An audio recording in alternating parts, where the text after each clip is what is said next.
gostaria agora de convidá-los, por favor, para que abram as suas Bíblias na Epístola aos Hebreus. Hebreus capítulo 10 e versículos 19 a 25. Quero convidá-los nesta noite para abrirem as suas Bíblias na Epístola aos Hebreus capítulo 10, versículos 19 a 25. Nós vamos aprender hoje, eu pelo menos vou buscar compartilhar com os irmãos, uma mensagem, uma reflexão, a partir do seguinte tema: 6 bênçãos que as pessoas perdoadas por Deus têm. Amém? 6 bênçãos que as pessoas perdoadas por Deus têm, tendo como base, como fundamento da nossa meditação, Hebreus capítulo 10, versículos 19 a 25. Diz assim a palavra do nosso bondoso e gracioso Deus: onde esses pecados foram perdoados, não há mais necessidade de sacrifício por eles. Portanto, irmãos, temos plena confiança para entrar no Santo dos Santos, pelo sangue de Jesus, por um novo e vivo caminho que Ele nos abriu por meio do véu, isto é, do seu corpo. Temos, pois, um grande sacerdote sobre a casa de Deus. Sendo assim, aproximemo-nos de Deus com coração sincero e com plena convicção de fé, tendo os corações aspergidos para nos purificar de uma consciência culpada e tendo os nossos corpos lavados com água pura. Apeguemo-nos com firmeza à esperança que professamos, pois aquele que prometeu é fiel. E consideremos uns aos outros para nos incentivarmos ao amor e às boas obras. Não deixemos de reunir-nos como a igreja, segundo o costume de alguns, mas procuremos encorajar-nos uns aos outros, ainda mais quando vocês veem que se aproxima o dia. Amém? Vamos agradecer a Deus por esse texto e vamos pedir a Ele que fale ao nosso coração, ao nosso intelecto, ao nosso ser, e que sejamos tocados, impactados pela palavra de Deus. A palavra é dele e não nossa, mas que sejamos e saiamos também daqui transformados e abençoados por Deus e por sua graciosa presença. Amém? Senhor, nós bendizemos, nós exaltamos, nós glorificamos o seu nome. Te agradecemos pela sua bondade, por tudo aquilo que o Senhor é. Te agradecemos pela semana que tivemos, pela oportunidade que temos de estar mais uma vez reunidos na sua casa, tendo comunhão com alguns irmãos aqui da própria Igreja Evangélica Jaboque, com alguns irmãos visitantes de outras denominações, de outros contextos, e te louvamos, porque foi o Senhor, pela sua bondade, pela sua providência, pela sua compaixão, pela sua misericórdia, quem nos proporcionou todas essas benesses, todas essas bênçãos, e é por isso que nós te louvamos. O Senhor é mais do que bem-vindo em nosso meio. Aliás, sem a sua presença, esta reunião não faria o menor sentido. Nós precisamos do Senhor, precisamos da sua palavra, precisamos do seu Espírito Santo, precisamos do seu perdão, precisamos que o Senhor fale ao nosso coração, ao nosso intelecto, de modo que nós sejamos impactados, transformados e tocados pela sua palavra e pelo seu poder nesta noite. Te louvamos por tudo e suplicamos a tua bênção, a sua presença em nossas vidas e também através delas, em nome e para a glória do seu Filho Jesus. Amém. Amém, meus irmãos. Por favor, podem se assentar. Eu acho que eu mencionei para vocês no início da mensagem Hebreus 10, versículos 19 a 25, mas eu li um versículo antes, o versículo 18, né? Então, só fazendo essa pequena correção, citei Hebreus capítulo 10, versículos 19 a 25, mas lemos a partir do versículo 18 de Hebreus 10, para que a nossa mensagem e o contexto sejam melhor delineados, mais bem definidos, e nós compreendamos o tema da nossa meditação na noite de hoje, que mais uma vez é 6 bênçãos que as pessoas perdoadas por Deus têm. Você crê que Jesus perdoa os seus pecados?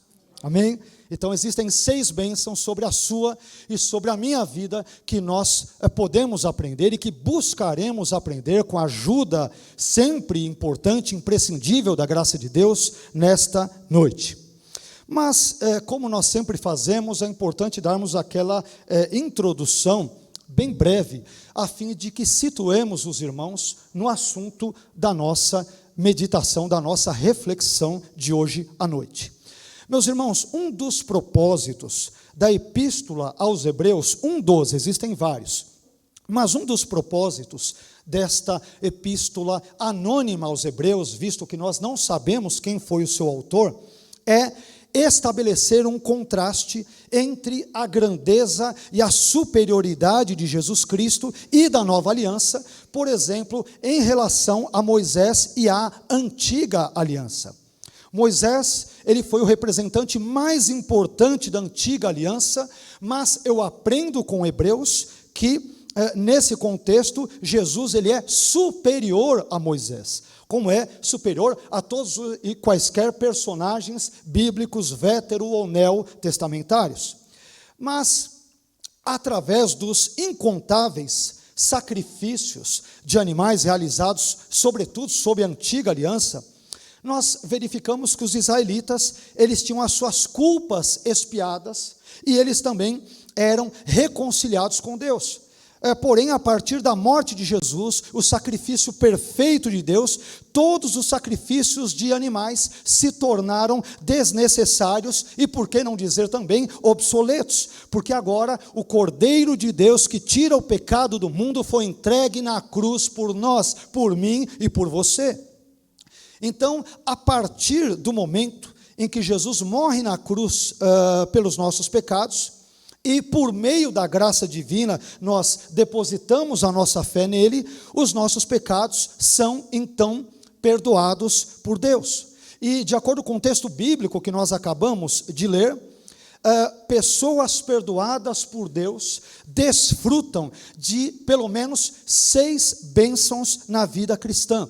Bênçãos estas que eu gostaria de compartilhar com vocês neste momento, a partir do versículo 18 de Hebreus 10 até o versículo 25. Mas lendo esse texto, eu aprendo que a primeira bênção que é desfrutada por pessoas perdoadas por Deus é a seguinte: pessoas perdoadas por Deus têm pleno acesso à presença de Deus. Pessoas perdoadas por Deus têm pleno acesso à presença de Deus.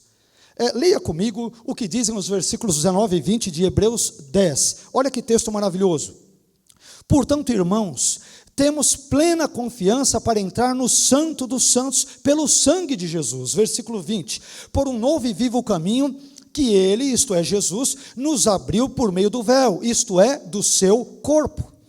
Para que nós possamos entender a grandiosidade daquilo que o autor da Epístola aos Hebreus está dizendo aqui, nós temos que recuar no tempo até o período, até a época veterotestamentária, até o período do Antigo Testamento. Meus irmãos, no período do Antigo Testamento, não eram todas as pessoas que tinham acesso ao Santo dos Santos, onde, por exemplo, ficava a Arca da Aliança, que por sua vez representava nada mais, nada menos do que a presença do próprio Deus entre os homens, entre os israelitas, entre o seu povo.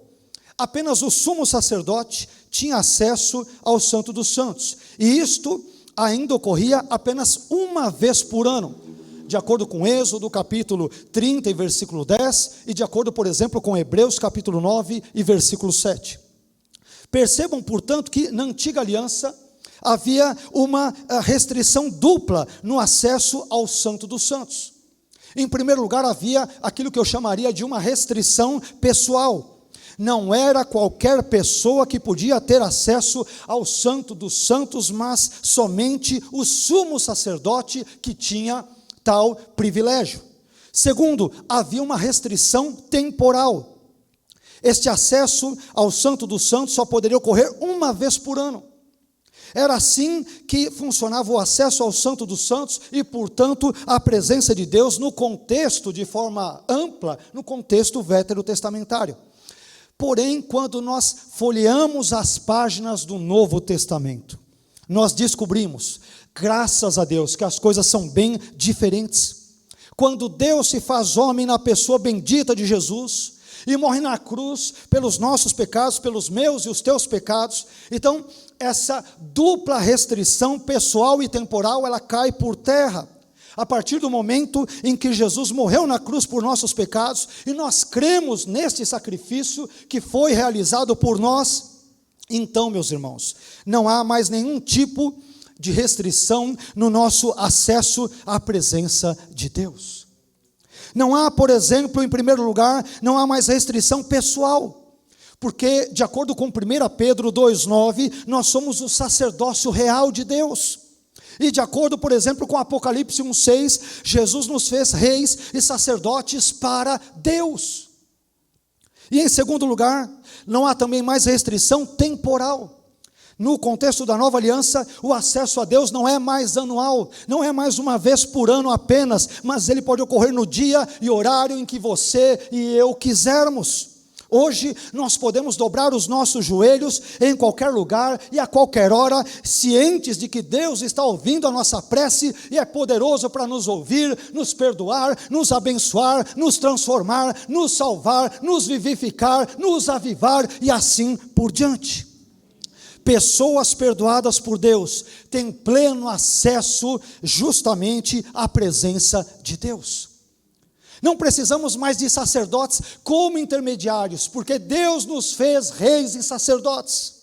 Não precisamos mais respeitar a restrição temporal, uma vez por ano, sobretudo no dia de Yom Kippur, o dia do perdão. Podemos e devemos buscar a Deus em qualquer momento, circunstância e contexto de nossas vidas, e esse Deus é gracioso e poderoso para nos ouvir. É uma primeira lição que eu aprendo aqui sobre estas bênçãos que as pessoas perdoadas por Deus têm ou desfrutam. Elas desfrutam de um acesso pleno à presença de Deus. Não precisamos de intermediários, não precisamos nos preocupar com restrições temporais de nenhum tipo e de nenhuma sorte. Precisamos apenas do nome de Jesus, do sangue de Jesus, da pessoa de Jesus, bendita, para que sejamos abençoados e ouvidos por Deus. Isso nos conduz a uma segunda bênção. E eu aprendo nesse texto, em segundo lugar, que pessoas perdoadas por Deus têm um grande sacerdote. Pessoas perdoadas por Deus possuem um grande sacerdote. Hebreus capítulo 10 e versículo 21 nos ensina isso. O texto bíblico diz: temos, pois, um grande sacerdote sobre a casa de Deus. Uma das formas que o autor de Hebreus usa para se referir à igreja, ao corpo de Cristo, aos santos ali reunidos.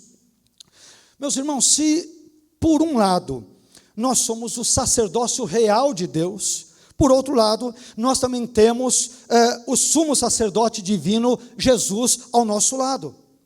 E é interessante observarmos que em Romanos, no capítulo 8 e no versículo 34, Paulo diz o seguinte sobre os escolhidos de Deus, sobre os cristãos e o intercessor deles, Jesus. Paulo diz o seguinte: quem os condenará?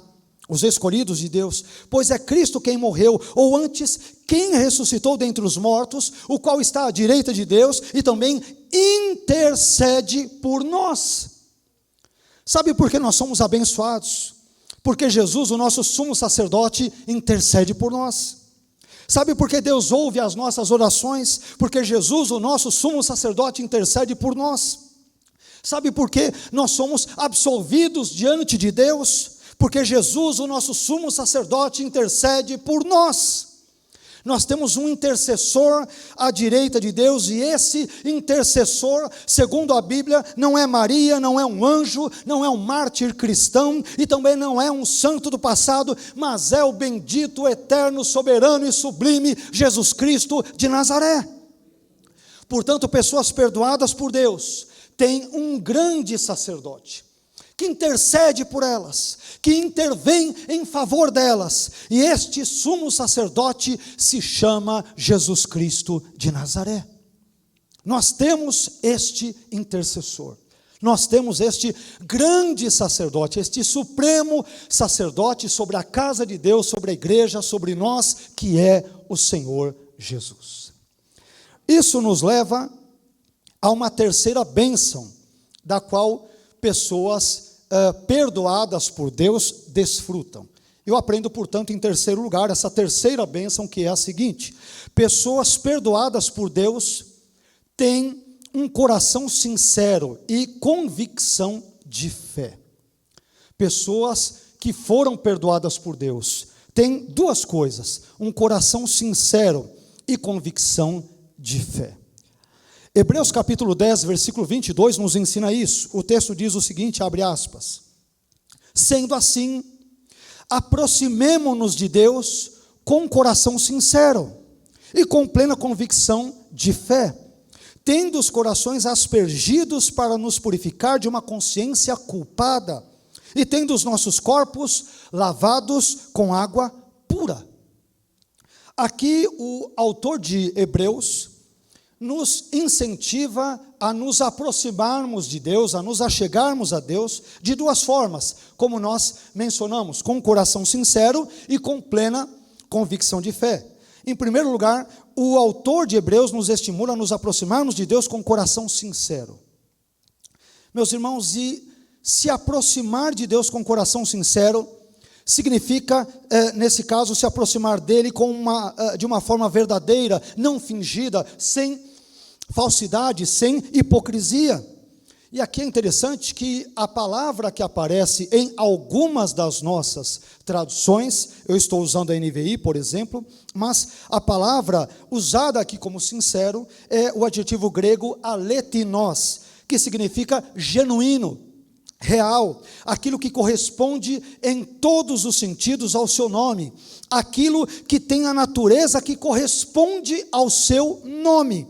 Em outras palavras, o autor da Epístola aos Hebreus está dizendo que quando nós nos aproximamos de Deus, nós devemos fazê-lo de forma genuína, de forma autêntica, de forma verdadeira, de forma não hipócrita. É como se ele dissesse: não adianta nada você trazer um discurso X, mas não viver de acordo com esse discurso. Não adianta você dizer que ama a Deus e ao seu próximo, mas na prática você não amar a Deus e ao seu próximo. Não adianta você dizer que crê em Jesus, mas na prática, no dia a dia, você vive como se fosse um verdadeiro ímpio. É isso que envolve buscar a Deus com um coração sincero, genuíno, não fingido, sem falsidade. É buscar a Deus com o coração rasgado, aberto, pedindo para que a bênção dele efetivamente venha sobre a nossa vida.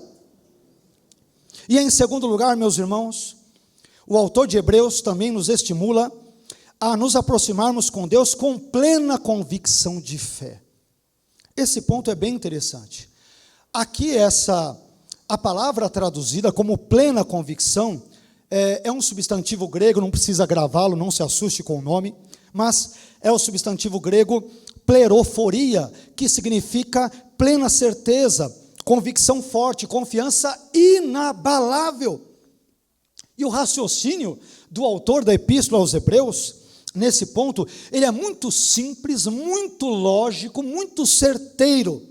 O autor da Epístola aos Hebreus está nos dizendo o seguinte: prestem atenção, uma vez que os nossos pecados foram perdoados, conforme Hebreus capítulo 10, versículo 18, uma vez que nós temos acesso ao Santo dos Santos pelo sangue de Jesus, conforme Hebreus capítulo 10, versículo 19, uma vez que um novo e vivo caminho foi inaugurado, um novo e vivo caminho que nos leva a Deus, isto é, o corpo de Jesus na cruz, conforme Hebreus capítulo 10, versículo 20, e uma vez também que nós temos um grande sacerdote sobre a casa de Deus, conforme Hebreus 10, 21, então ele argumenta: não há o que temer, não tenham medo, ouse se aproximar de Deus com plena convicção de fé. Não tenha medo de se aproximar de Deus. O argumento dele é maravilhoso. Sabe por quê, meus irmãos? Nós devemos nos aproximar de Deus com plena convicção de fé, com certeza íntegra de fé, porque Jesus morreu na cruz pelos nossos pecados, porque o sangue de Jesus nos purifica de todo o pecado, porque não há nenhuma condenação para aqueles ou sobre aqueles que estão em Cristo, porque Deus nos perdoou definitivamente em Cristo, porque nós temos paz com Deus através, por meio, por intermédio de Jesus Cristo. Por isso, não há lugar para o temor e para o medo em nossos corações. Nós já fomos perdoados por Deus. Isto não significa que devamos viver qualquer tipo de vida. Isto não significa que porque fomos perdoados por Deus, isso nos dá licença ou uma autorização para que vivamos uma vida totalmente desregrada, sem sermos santificados e sem agradarmos a Deus. Não, mas o autor de Hebreus está dizendo para aquela comunidade de judeus cristãos: descansem o coração de vocês naquilo que Jesus fez por vocês na cruz. Isso não deveria provocar ou causar nenhum tipo, não deveria permitir nenhum tipo de temor no coração de vocês, porque Ele morreu por vocês, porque Ele intercede por vocês, porque Ele é o sumo sacerdote que cuida de vocês, porque quando Ele morre na cruz, um novo e vivo caminho foi aberto. Não mais aquele caminho antigo, onde apenas o sumo sacerdote uma vez por ano entrava, onde apenas poucos tinham acesso ao Santo dos Santos. O autor de Hebreus diz: não, a partir da vinda de Jesus e da sua morte, todos os crentes têm acesso a Deus. Não dependemos de homens para buscar a Deus, mas dependemos apenas do próprio Senhor Jesus Cristo de Nazaré. É para estarmos tranquilos diante de Deus ou não? Amém? Não descuidados, não é isso, mas para estarmos tranquilos, não termos medo, Pessoas perdoadas por Deus têm um coração sincero e têm convicção de fé. Eu sei que eu sou indigno de me aproximar de Jesus, mas Ele morreu pelos meus pecados, Ele que é digno, morreu por mim. Eu sei que eu não tenho nenhum mérito para estar de fato na casa dEle, na presença dEle, para realizar as coisas dEle, mas o mérito é dEle, é todo dEle, e eu descanso, eu confio nos méritos dEle, na força dEle, no poder dEle, na salvação dEle, e não naquilo que vem de mim, porque de mim não vem nada bom, mas Ele fez tudo por mim na cruz. Isso irá nos conduzir, meus irmãos, a uma quarta bênção importante. Eu também aprendo, em quarto lugar, que pessoas perdoadas por Deus têm uma firme esperança. Em quarto lugar, pessoas perdoadas por Deus têm uma firme esperança.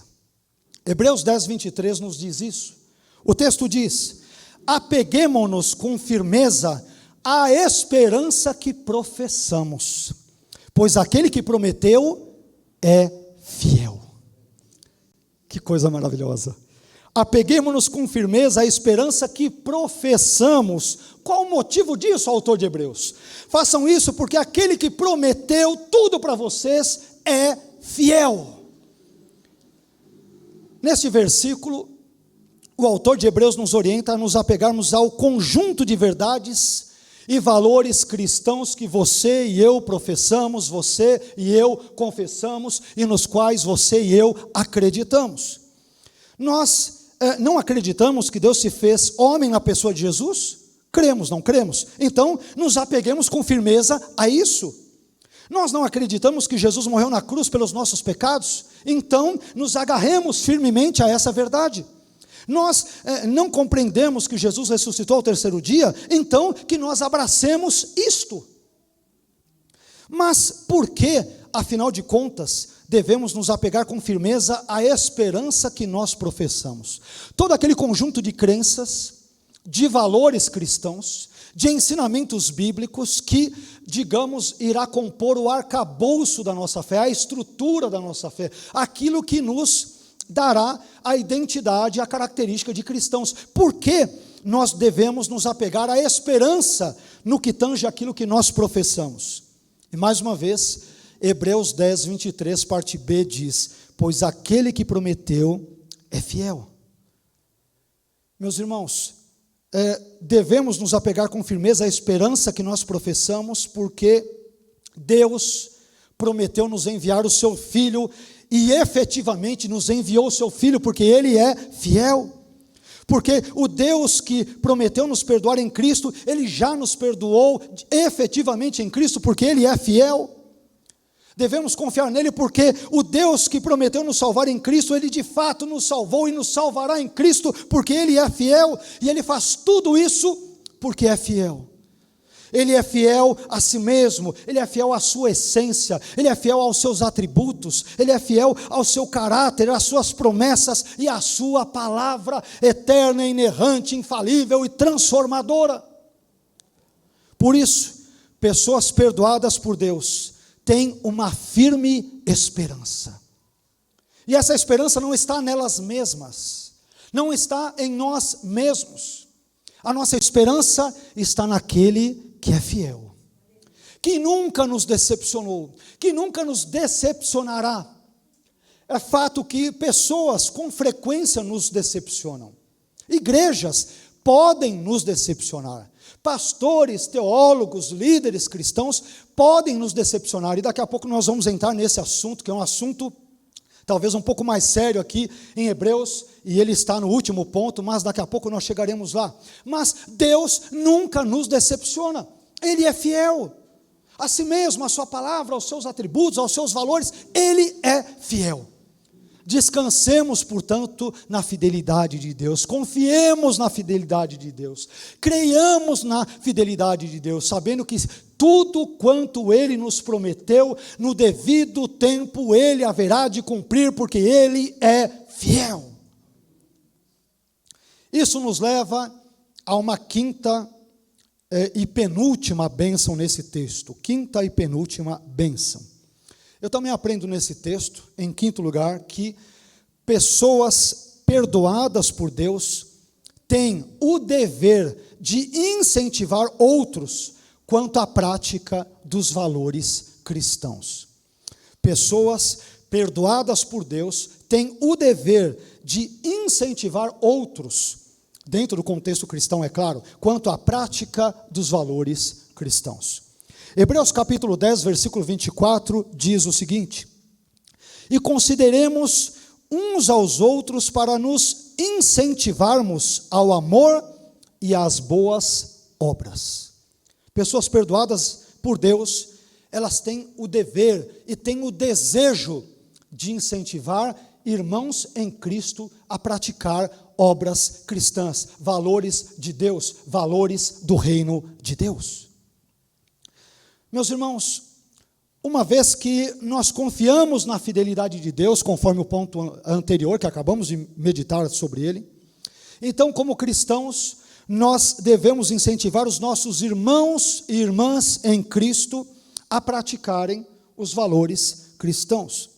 E entre esses diversos valores cristãos que a Bíblia nos ensina, o autor de Hebreus destaca dois valores em particular. Ele destaca o amor, de forma mais específica, e depois, de forma mais genérica, as boas obras. Em primeiro lugar, cristãos devem incentivar outros cristãos a praticarem o amor. O amor. Jesus nos ensinou algo muito importante em João 13:35, versículo este que com uma certa frequência eu repito, vez por outra, aqui nas mensagens, nas nossas reflexões, mas Jesus nos ensinou algo, particularmente me ensina algo muito importante, que eu acho extremamente sério para a vida de todo e qualquer cristão, que aparece em João 13:35. Em João 13:35, Jesus diz o seguinte: nisto todos conhecerão que sois meus discípulos, se vos amardes uns aos outros. Sabe o que eu aprendo aqui? Eu aprendo que o verdadeiro discípulo de Jesus não é conhecido como discípulo porque ele fala em línguas. O verdadeiro discípulo de Jesus não é discípulo porque ele conhece as línguas bíblicas originais, hebraico, aramaico e grego. Ele não é discípulo porque ele frequenta assiduamente os cultos, porque contribui, por exemplo, na obra de Deus com vultuosas somas em dinheiro, ou porque ele nasceu em berço evangélico. Nada disso. O verdadeiro discípulo de Jesus, segundo o próprio Jesus, é conhecido pelo amor. Pelo amor. Às vezes nós temos igrejas com tantas estruturas, com toda a parafernália, com todos os elementos, sobretudo tecnológicos, com toda a sofisticação cultica, digamos, que possibilita o culto, com todos os instrumentos, com tudo aquilo que poderíamos precisar hoje em termos de modernidade tecnológica. Às vezes há uma boa oratória, às vezes os louvores são super afinados, eu não tenho nada contra isso, é evidente, mas muitas vezes pode ocorrer de faltar o principal, um negocinho que se chama amor. Amor. O discípulo é conhecido porque ele ama. Porque ele ama. Isso é muito importante. Isso nos leva ao segundo ponto. Em segundo lugar, cristãos devem incentivar outros cristãos a praticar boas obras. Esse ponto é extremamente importante. Porque, como nós aprendemos na própria Bíblia, por se multiplicar a iniquidade, o amor de muitos, eu incluindo de muitos cristãos, acabaria se esfriando. Irmãos, às vezes eu converso com algumas pessoas, eu transito em contextos teológicos, seminários teológicos, faculdades, igrejas, já há coisa de 30 anos, desde a minha conversão. E às vezes eu escuto algumas coisas de irmãos, ou talvez pseudo-irmãos em Cristo, que me deixam um tanto quanto assustado. Olha, pastor, o negócio é o seguinte, eu não levo desaforo para casa de jeito nenhum. Se falou mal de mim, vai ter o troco. Eu vou para cima, alguma coisa eu vou fazer. Eu falo, mas meu filho, de que espírito você é? Você nasceu de novo? Nasceu de novo de quem? Não, eu sou nascido de novo, eu nasci do alto, mas eu sou nascido de Deus. Mas se você é nascido de Deus e Deus é o seu pai, que tipo de temperamento e caráter você herdou do seu pai? Parece que o seu pai não é o celestial, é outro. Não, pastor, mas tem certas coisas que eu engulo a seco, eu não aceito não. Eu vou para cima mesmo. É estranho porque, a esse respeito, o que diz respeito a incentivar outros cristãos a praticar boas obras, acerca disso, Paulo nos ensina algo muito importante em Gálatas capítulo 6, versículos 9 e 10, quando ele diz o seguinte: e não nos cansemos de fazer o bem. Meu irmão, não é para você se cansar não. E não nos cansemos de fazer o bem, pastor, mas todo mundo está pintando e bordando, está todo mundo ganhando um por fora, está todo mundo empurrando a sujeira para debaixo do tapete, está todo mundo fazendo desse jeito, mas isso não me interessa o que todo mundo está fazendo, eu quero saber do que Paulo diz, do que a palavra de Deus diz. E Paulo diz, e não nos cansemos de fazer o bem, porque a seu tempo ceifaremos, se não houvermos desfalecido. E ele continua no versículo 10, então, enquanto temos tempo, olha só, façamos o bem a todos, e depois ele especifica, mas principalmente aos domésticos da fé. Todos, ímpio, aquele vizinho que talvez seja mala, aquele sujeito lá daquela padaria, talvez daquele lugar por onde você passa, que de repente tem alguns comportamentos, de repente alguns papos meio esquisitos, e vira e mexe você fala, Senhor me segura, senão eu vou orar por ele com imposição de mãos fechadas, vai ser no olho esquerdo, então eu vou orar de um jeito com ele, Senhor, que o Senhor não imagina. Mas, irmãos, não nos cansemos de fazer o bem. Poxa, pastor, mas que discurso mais careta, mais quadrado, está todo mundo pisando em cima de todo mundo. Você não é todo mundo, você é cristão, você é discípulo de Jesus. Você não é todo mundo. Você não é melhor que os outros, é verdade. Quando eu digo que não somos todo mundo, não somos melhores do que outras pessoas, não estou nem de longe sugerindo isso. Aliás, vamos aos cultos com frequência porque nos reconhecemos, nos admitimos verdadeiros pecadores. Mas, meu irmão, em nome de Jesus, não se canse de fazer o bem. Poxa, pastor, mas eu só faço bem, só levo como troco o mal. Meu irmão, faça a sua parte. Ore, abençoe, dê o braço a torcer, como dissemos em outros cultos. Às vezes é necessário engolirmos não um sapo ou dois, mas o brejo todo, a lagoa toda. E aí junto com os sapos vem cigarras, vem outros insetos, vem uma vitória régia ali do lado, vem troncos de madeira, pequenos, maiores, vem um monte de coisa ruim. Que Deus nos dê graça para relevarmos certas coisas, ou tudo aquilo que for possível relevar, e que Deus nos dê graça para que não nos cansemos de fazer o bem. Não nos cansemos de fazer o bem.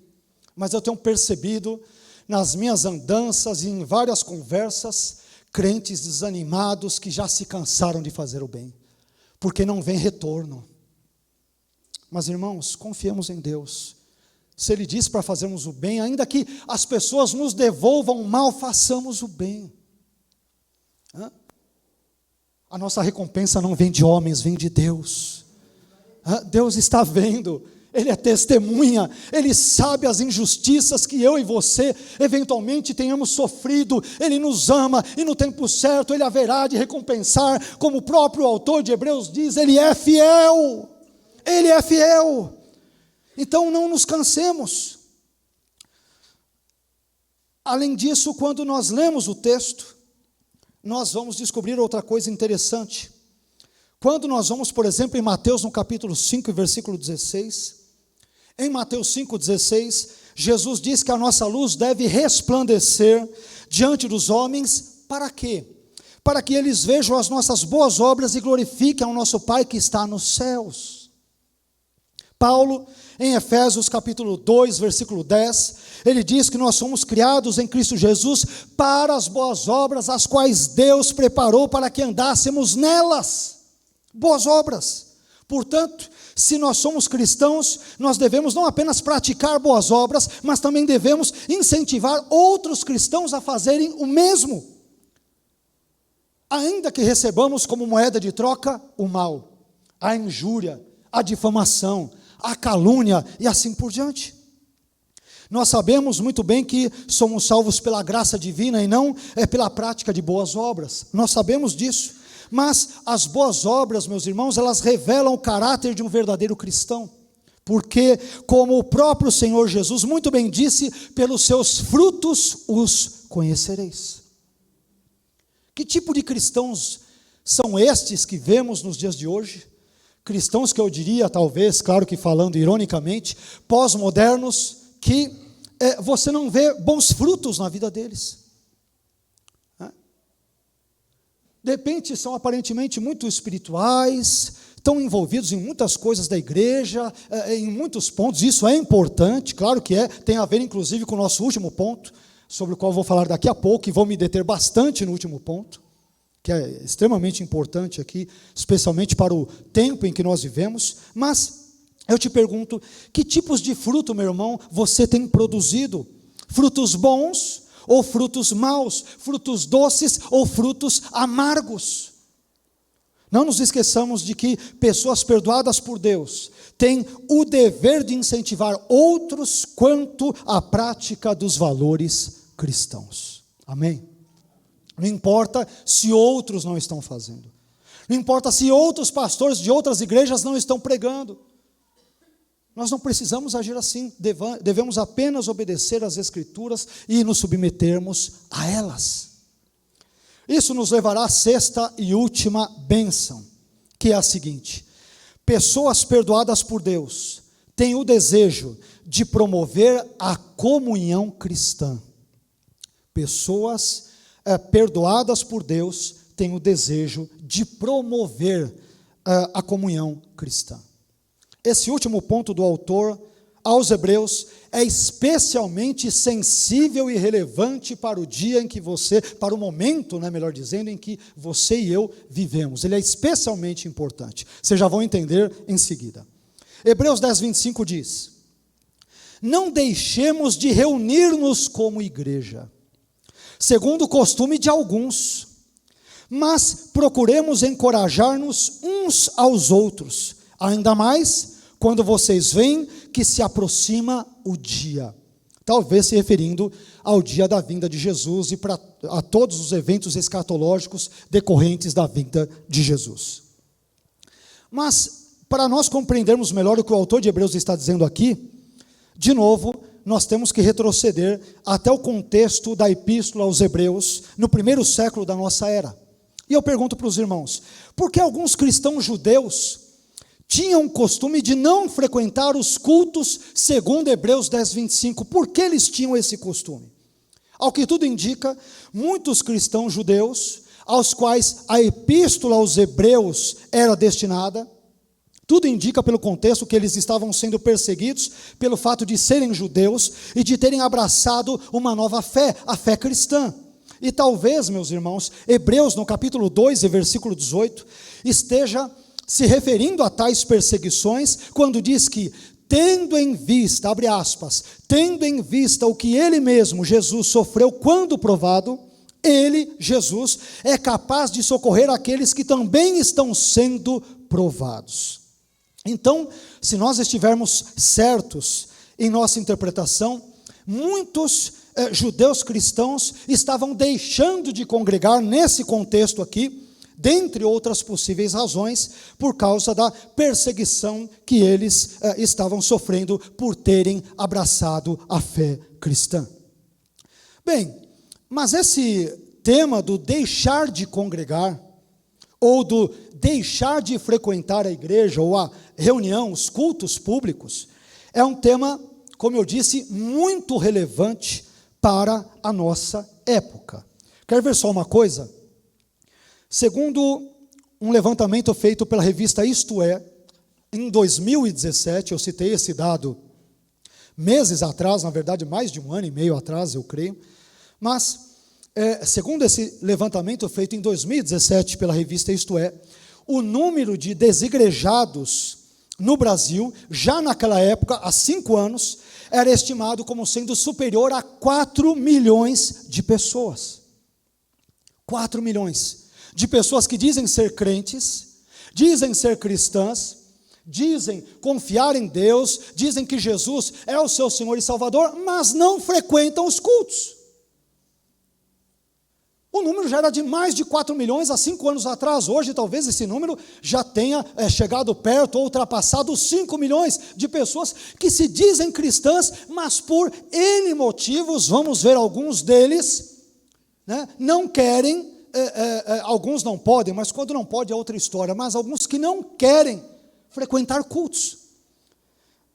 Mas aí eu perguntaria para vocês, por que será que muitas pessoas deixaram de congregar ou deixaram de frequentar a igreja e os cultos? Eu estou usando agora aqui a palavra igreja como uma referência ao espaço físico, evidentemente, onde nós nos reunimos. Eu sei que a igreja verdadeira somos você e eu, ou aqueles que de fato creem em Jesus como seu Senhor e Salvador e vivem consoante a esta fé e assim por diante. Mas eu creio que muitas pessoas deixaram de congregar devido a pelo menos 7 fatores que eu gostaria de compartilhar com vocês. Primeiro, muitas pessoas deixaram de congregar porque ficaram decepcionadas com promessas que foram feitas em nome de Deus, mas que nunca se cumpriram. Pastores, líderes e tantos outros que pregam bobagens, ensinamentos nada bíblicos e prometeram mundos e fundos, inclusive em termos espirituais e outros, mas dependendo do contexto isso não se cumpriu e as pessoas, por exemplo, ficaram decepcionadas e não querem mais saber de frequentar nenhum culto, nenhuma igreja. Segundo fator, diversas pessoas também deixaram de congregar porque ficaram desapontadas com os relacionamentos interpessoais que tiveram dentro da igreja. E cá entre nós, meus irmãos, é fácil se desapontar dentro da igreja. Por quê? Porque como nós falamos com frequência, quando falamos de igreja, estamos falando de seres humanos. Antes de eu ser pastor, eu sou um ser humano. Antes de você ser um engenheiro, um médico, um frentista, um mecânico, um policial, um senador, um vereador, né, de ser um profissional liberal, de ser empregado, empregador, antes de sermos qualquer coisa, somos seres humanos. E seres humanos falham, erram. E eu não estou usando isso como um álibi para justificar maus tratos e outras tantas situações que, evidentemente, não devem ou não deveriam estar presentes na igreja. Mas o que eu quero dizer é, toda igreja tem problema. E se um dia você sair desta igreja, por exemplo, ou de qualquer outra, e for para outra, e esta outra igreja, hipoteticamente, não tiver nenhum problema, quando você chegar lá, os problemas daquela igreja começarão. Porque nós somos problemáticos, com os nossos temperamentos, com a nossa cultura, com a nossa criação, com os nossos valores, se cristãos de berço, se cristãos neófitos, não importa, mas nós somos problemáticos. Terceiro fator, várias pessoas deixaram de congregar porque receberam ensinos questionáveis por parte de pastores, líderes e obreiros cristãos. É verdade. Enquanto aqui nós nos esforçamos por trazermos uma mensagem bíblica, louvores bíblicos, termos uma comunhão bíblica, uma adoração bíblica, oração bíblica, não somos melhores do que ninguém, de forma alguma, e nem sugiro isso de longe, mas tem um pessoal que às vezes acaba barateando o evangelho, né? Não é só a cruz que é suficiente, não é apenas o evangelho que é suficiente, tem que ter o evangelho e mais alguma coisa, Jesus e mais alguma coisa, a fé e mais alguma coisa, sempre tem que ter algo a mais. E essas pessoas, evidentemente, se decepcionam. Queriam ouvir uma pregação bíblica e se decepcionaram.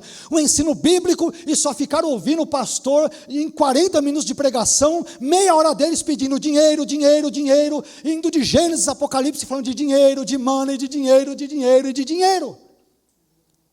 E esse é o motivo de fato pelo qual muitas pessoas deixam de congregar.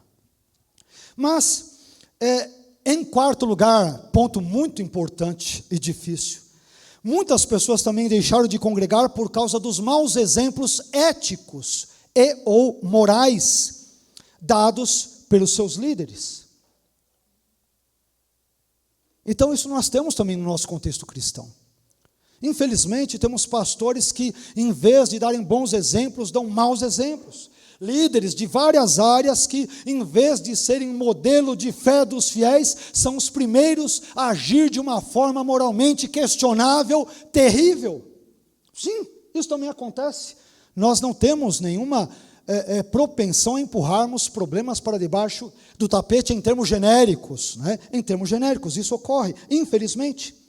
Quinto fator, diversas pessoas deixaram de congregar também por acreditarem na falência das instituições religiosas. Esse ponto, ele está atrelado em alguma medida aos pontos anteriores. Então tem pessoas que dizem, para que igreja? Igreja nenhuma presta. Já ouviram isso, né? Pastor nenhum presta. Tudo ladrão, tudo safado, todos eles não prestam. É tudo, né? É gente que é hipócrita. E como eu costumo dizer, então venha também à igreja, porque sempre cabe lugar para mais um hipócrita, junte-se a nós. A igreja é para hipócritas, mas para hipócritas que querem ser transformados, que querem ser abençoados, que querem ser salvos, que querem de fato ter um encontro real, verdadeiro e profundo com Jesus e terem vidas mudadas por Deus, pelo Evangelho de Deus, pela graça de Deus e pelo Espírito de Deus. É para isso que a igreja serve, para acolher pecadores e por meio da palavra e do Espírito Santo essas pessoas serem transformadas por Deus e pelo seu poder. Em sexto lugar, meus irmãos, sexto fator, muitas pessoas deixaram de congregar porque aderiram a valores relativistas da nossa época. Hoje, até mesmo alguns cristãos, ou talvez eu diria alguns pseudo-cristãos, defendem aquele princípio relativista, segundo o qual aquilo que é verdade para você pode não ser verdade para mim. Tem cristãos assim na igreja, ou cristãos com grandes aspas, né? Então, para essas pessoas, congregar não é uma questão de ensino bíblico, mas é uma questão de opinião. Então, se eu acho que não devo congregar, não importa o que a Bíblia diga a esse respeito. O que importa é a minha opinião sobre isso. Eu não acho necessário e ponto. E a minha opinião prevalece. Por fim, um sétimo fator pelo qual muitas pessoas deixaram de congregar, isso envolve as facilidades tecnológicas da nossa época. Em geral, as pessoas que pertencem a esse grupo, elas pensam mais ou menos o seguinte: ora, se hoje eu posso assistir a um bom louvor e a uma bela pregação, pelo YouTube, pelo Instagram, pelo Facebook, pelo Twitter, pelas redes sociais, pelas mídias sociais, enfim, ou por qualquer outro meio de comunicação, então, por que eu deveria sair do aconchego e da comodidade da minha casa, do meu lar, e pegar algum meio de transporte e me deslocar até algum lugar, só para congregar em algum espaço físico? Os irmãos devem saber, ou devem ter acompanhado, que após o início da pandemia, o número da frequência física em muitos locais de culto acabou diminuindo. Muitas pessoas deixaram de congregar por N fatores. Ok, que tem pessoas que se envolveram com trabalhos, questões particulares, doença e outros, que nós entendemos perfeita e plenamente. Mas tem pessoas que simplesmente podiam congregar e não quiseram, por N fatores, talvez alguns dos aqui citados, ou outros que nós desconheçamos. Mas conversei com pastores, com amigos, alunos, outros líderes, e em geral, a reclamação deles era uma só: pastor, a frequência aos cultos caiu. Parece que com a pandemia, com o coronavírus, teve outro vírus aí que de repente afugentou os crentes do culto público presencial. Alguma coisa, um conjunto de fatores os afastou desse congregar. Mas, meus irmãos, embora estes fatores que nós mencionamos não devam ser desprezados por nós, é óbvio, eu quero sugerir aqui, em contraponto, pelo menos 8 razões pelas quais nós devemos congregar. Eu disse para vocês que esse ponto último seria um pouco mais extenso, e acho ele extremamente importante nos dias que nós vivemos, em que esse número dos desigrejados aumenta cada vez mais e de forma assustadora. As pessoas não veem a menor necessidade de ir para a igreja, de cultuarem num espaço físico. Então, eu gostaria de dar pelo menos 8 razões pelas quais nós devemos congregar. Primeira razão, nós devemos congregar porque Hebreus 10, 25, que nós acabamos de ler, diz que nós não devemos deixar de nos reunir como igreja. Não é o que você acha, o que você pensa, a sua opinião, ou o que quer que seja, é o que a Bíblia diz, tão simplesmente quanto isso. Segundo, nós devemos congregar porque queremos imitar o belo exemplo de Jesus. Lucas capítulo 4, versículo 16, diz que Jesus tinha o costume de frequentar a sinagoga aos sábados, e nós também devemos ter o bom costume de frequentar a igreja, como fazemos, por exemplo, aos domingos. Terceiro, nós devemos congregar porque queremos imitar o bom exemplo da igreja primitiva. Atos 2,44 diz que todos os que criam estavam juntos. E Atos 2,46 diz que os primeiros cristãos perseveravam unânimes todos os dias no templo. Não havia desigrejado no contexto do primeiro século. Eles amavam estar juntos, ter comunhão física, num espaço físico, era importante para os primeiros cristãos. Era importante, aliás, para o próprio Jesus. Continuemos, em quarto lugar, nós também devemos congregar porque a igreja é o corpo de Cristo. Conforme 1 Coríntios, capítulo 12, e versículos 12 a 31, entre outros tantos textos. E, portanto, é natural que os membros do corpo de Cristo, os cristãos, queiram e devam estar juntos. Eles são membros. Você já viu aí membros andando, uma mão para um lado, uma perna para o outro, né? Isso tem na nossa lenda folclórica brasileira, mula sem cabeça, né? Mas aí nós não temos, a igreja não, ela tem o cabeça que é Jesus Cristo, amém? Agora, eu desconfio que alguns achem normal que o corpo de Cristo esteja esquartejado. Uma mão aqui, um mindinho acolá, um joelho do outro lado. Não há necessidade, e obviamente eu estou usando uma metáfora evidente. Irmãos, nós temos que congregar, somos um corpo. É natural que os membros do corpo estejam e queiram estar juntos, é natural, é normal. É assim que a Bíblia nos ensina. Em quinto lugar, nós devemos congregar para nos estimularmos mutuamente à prática das boas obras. Hebreus 10, 24, que nós acabamos de ler minutos atrás, diz que devemos nos considerar uns aos outros para nos incentivarmos ao amor e às boas obras. E o espaço físico onde a igreja se reúne é o ambiente propício, adequado para isso. Amém. Em sexto lugar, nós devemos congregar porque somente o contato físico e presencial nos permite crescer e amadurecer de uma forma que o não congregar jamais nos permitiria.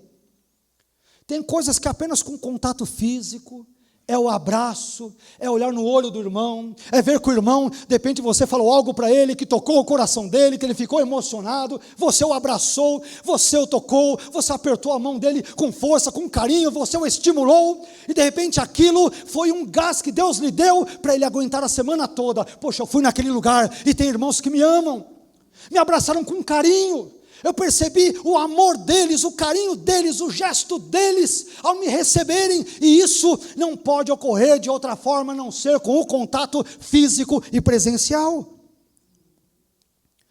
Meus irmãos, também em sétimo lugar, nós devemos congregar, sétimo e penúltimo lugar, estamos caminhando para o final da nossa mensagem. Em sétimo e penúltimo lugar, nós devemos congregar porque tal contato físico e presencial permite que utilizemos os dons que Deus nos deu, de uma maneira que certamente não poderíamos usar em diversos contextos à distância. Tem dons que Deus nos deu, que só poderemos exibi-los ou colocá-los em prática de forma mais contundente, de forma mais graciosa, de forma mais plena fisicamente. Por fim, em oitavo e último lugar, nós devemos congregar porque o ato de congregar glorifica a Deus. Paulo nos diz em 1 Coríntios 10, 31, que tudo o que fizermos deve ser feito para a glória de Deus. Ora, se um culto presencial, onde há uma adoração bíblica, louvores bíblicos, uma comunhão bíblica, orações bíblicas, uma pregação igualmente bíblica, se todos esses elementos bíblicos estão presentes num culto presencial, então é evidente, é claro, que tal reunião presencial, ela está glorificando a Deus, e por isso ela deve ser incentivada, ela deve ser estimulada. Em suma, pessoas perdoadas por Deus têm o desejo de promover a comunhão cristã. Meu irmão, não deixe de frequentar os cultos. Não deixe de estar presente fisicamente. Pastor, eu estou em espírito, tá bom, mas esteja fisicamente. Tudo bem que algumas pessoas têm os seus percalços, o trabalho não deixa, de repente cai em dias de domingo, tem N outros problemas que envolvem enfermidade ou outras tantas situações, mas não sendo situações que não dê para você driblar, dando para você, contornar esses casos, estas situações, participe dos cultos. Nós somos membros do corpo de Cristo. É importante que estejamos juntos, que congreguemos, que nos aconselhemos, que nos sujeitemos uns aos outros, que expressemos o amor cristão, sobretudo de forma presencial. Isso é absolutamente importante e é bíblico. É bíblico. Eu gostaria de concluir essa mensagem, depois de todos esses apontamentos, dizendo que hoje nós aprendemos que existem 6 bênçãos que as pessoas perdoadas por Deus têm ou das quais desfrutam, de acordo com o texto bíblico que lemos de Hebreus capítulo 10, versículos 18 a 25. Em primeiro lugar, vimos que pessoas perdoadas por Deus têm pleno acesso à presença de Deus. Segundo, pessoas perdoadas por Deus têm um grande sacerdote. Terceiro, pessoas perdoadas por Deus têm um coração sincero e também têm convicção de fé. Quarto, pessoas perdoadas por Deus têm uma firme esperança. Quinto, pessoas perdoadas por Deus têm o dever de incentivar outros quanto à prática dos valores cristãos. E em sexto e último lugar, pessoas perdoadas por Deus têm o desejo de promover a comunhão cristã. Eu espero, sinceramente, que estas bênçãos, que estes ensinos, estes pontos, encontrem guarida no seu coração, na sua mente, que o Espírito Santo use esta mensagem, use esse texto bíblico que lemos, para trabalhar os seus valores, os valores do reino, na minha vida, na sua família, no seu casamento, nos seus irmãos, em cada um de nós, em nome de Jesus. Amém? Quero convidá-los, por gentileza, a ficarmos em pé.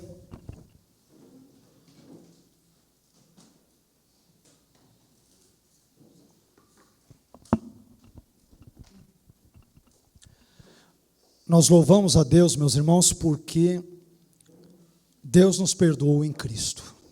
Amém. Ser perdoado por Deus é uma das, ou talvez a maior bênção que possa nos acometer. Da mesma forma que uma das coisas mais tristes que pode ocorrer é as pessoas estarem em inimizade contra Deus, e isso ocorre quando nós não cremos nele pela graça, conforme Romanos capítulo 5, versículo 1. Por outro lado, quando pela graça nós cremos em Cristo, e somos, portanto, justificados pela fé, não somos mais inimigos de Deus, mas estamos em paz com Deus. Romanos capítulo 5, versículo 1. Pessoas que estão em paz com Deus, são pessoas que foram perdoadas por Deus. Eu não sei quantos e quais foram os seus pecados, mas eu só sei que o sangue de Jesus Cristo, o seu Filho, nos purifica de todo o pecado. Que o perdão de Deus invada o seu coração nessa noite, meu irmão. Sinta-se abraçado por Deus, sinta-se amado por Ele, sinta-se alvo da graça de Deus, da misericórdia de Deus, do amor de Deus, do cuidado de Deus, da intercessão maravilhosa e poderosa do seu Filho Jesus. Não se esqueça que nós temos um intercessor, um grande intercessor na casa de Deus. Esse intercessor se chama Jesus. Aliás, nós cristãos temos um duplo intercessor. Nós temos o Espírito Santo que habita dentro de nós, não é isso? E que intercede por nós com gemidos inexprimíveis, mas também temos o intercessor à destra do Pai, que também ali intercede por nós e nos abençoa. O Espírito Santo deseja o seu bem, a sua salvação, a sua conversão. Jesus deseja a minha salvação, a minha conversão, a minha transformação. Entregue-se a Jesus, se você não o fez, portanto, nessa noite. Entregue-se a Ele totalmente, sem reservas. Se existe um dízimo que Deus detesta e abomina, é o dízimo da nossa vida. Deus não quer 10% de nós, Ele quer 100% de mim e de você. Ele quer a sua mente, os seus pensamentos, o seu corpo, a sua alma, seu espírito, o seu trabalho, o seu casamento, a sua agenda, os seus propósitos de vida. Ele nos quer 100%, que nos entreguemos totalmente nas mãos dele, porque o próprio Jesus se entregou por nós 100% e morreu pelos nossos pecados na cruz, mas ressuscitou ao terceiro dia, para que hoje você e eu tivéssemos vida, e vida abundante, e vida plena. Que esta sensação de sermos perdoados por Deus em Cristo invada o meu e o seu coração nessa hora. Amém? Feche os teus olhos. Pai, eu quero te agradecer, quero te louvar por tudo aquilo que o Senhor falou ao nosso coração, à nossa mente, ao nosso ser nesta noite. Te louvamos por estas bênçãos que o Senhor nos deu, bênçãos que pessoas perdoadas por Ti têm, não porque merecem, nós não merecemos nada, não porque são dignas, nós somos totalmente indignos, só o Senhor é digno, só o Senhor é merecedor de toda honra, glória, louvor e sabedoria e ações de graças, porque Tu vives e vives para todos sempre. Tu és digno, Tu és merecedor, mas nós não o somos. Não merecemos nada, a não ser um inferno, Senhor, a não ser o inferno, mas o Senhor graciosamente nos alcançou, e por isso hoje nós somos perdoados. Senhor, obrigado pelo Teu tão grande amor, obrigado por Tua tão grande graça, obrigado, Senhor, pelo Teu tão magnífico perdão, obrigado pela Sua palavra, porque nós não temos onde nos refugiar, só podemos nos refugiar em Ti, na habitação do Senhor, que é o Altíssimo, porque só Tu tens as palavras de vida eterna. Te louvamos, Senhor, Te bendizemos. Receba este culto, receba a nossa adoração, receba essa meditação que nós trouxemos agora, receba os nossos pensamentos, tudo que temos e somos nas Tuas mãos. Abençoa a nossa vida, nos transforma, Senhor, nos perdoe. Senhor, tenha misericórdia de nós, mas ajude-nos para que saiamos daqui cientes que em Cristo e somente em Cristo nós temos o total e pleno perdão dos nossos pecados, e somente em Cristo temos pleno acesso a Ti, ó Deus. Seja louvado nesta noite. Oramos a Ti, agradecidos, em nome de Jesus. Amém.